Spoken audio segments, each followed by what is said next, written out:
Clang. Mà chấm mót co mà sao? Lấy về tụi cho. Lấy về tụi cho đấy.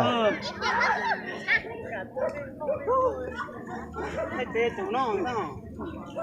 Cái tỷ nó.你多跑多只脚嘞！Có trốn chứ to. Cái clang就是叫五花，叫五花。哎，到我clang là sợ cắn nỏ chứ về tụi cho sợ cắn nỏ. Hả? Con này có ai đấy? Dạ. Có ai đấy? Đúng rồi, mẹ con này nó ma nó cứ lao vừa tao bảo. Ma vừa thế này ơi. Con nhỏ này hôm qua mấy thằng nó lao cái con mẹ anh đấy nữa mà. Con kia hả? Hôm qua Cái con dài bên kia nó cắn con bắt đây nữa mà. cắn cả con to kia, con đen hả? cắn cả con đen luôn đấy. Đi về con này lại nó cứ lừ kia mà chú mấy con này mà nó sợ mình luôn nhá. Con này của ai đấy? Hả?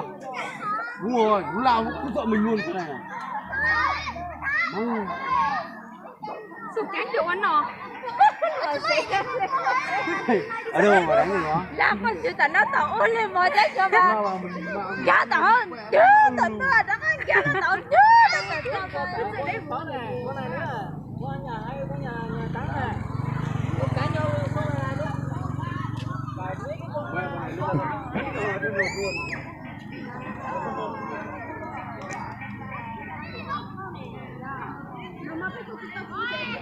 Con nó tụi coi vô rồi với sao để chị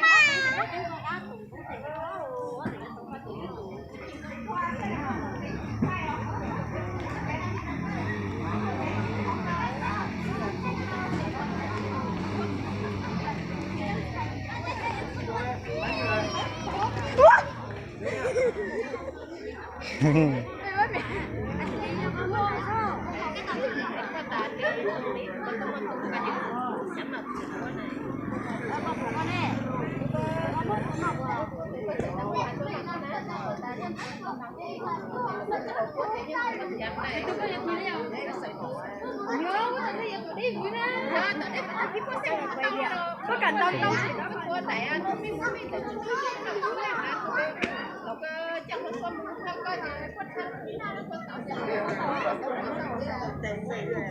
thầy được coi anh nói là cái người mình làm cái cuốn tay này đấy cái cứ cuốn nào con nào không có tao của em quất đá đầu đi ra nó nói nó có tâm của cái túi luôn đó siêu cái mấy tát ít của em anh nói có gì đâu có gì không có tôi tính nào